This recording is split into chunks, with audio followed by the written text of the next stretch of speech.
Sejak dibuka 2 bulan lalu, kantor imigrasi kelas 1 TPI Padang, Sumatera Barat telah melayani kurang lebih 700 pemohon paspor haji dari 11 kabupaten dan kota yang masuk dalam wilayah kerja imigrasi Padang. Hanya Kabupaten Pesisir Selatan yang belum mengajukan permohonan pelayanan paspor haji.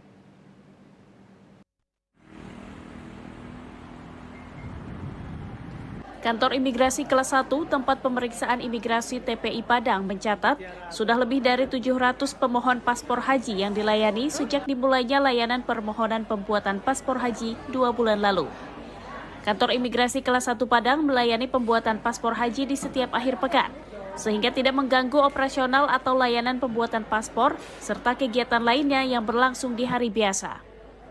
Kepala Seksi Lalu Lintas Keimigrasian Kasih Lantas Kim Imigrasi Kelas 1 Padang, Juni Munandar, pada Minggu 21 Januari menjelaskan, dari 11 kabupaten dan kota di wilayah kerja Kantor Imigrasi Padang di Provinsi Sumatera Barat, terdapat 1 kabupaten yang belum mengajukan permohonan pelayanan paspor haji, yaitu Kabupaten Pesisir Selatan.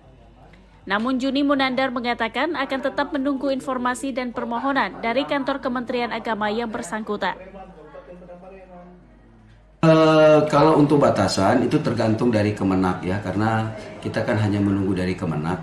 Artinya memang ada batas waktunya, namun kalaupun batas waktu itu sudah terlewati, kita masih memungkinkan membantu untuk pelayanan paspor haji. Di luar pelayanan permohonan pembuatan paspor haji yang diadakan di akhir pekan, Kantor Imigrasi Kelas 1 TPI Padang setiap hari memproses 150 paspor yang diajukan pemohon melalui aplikasi M-Paspor.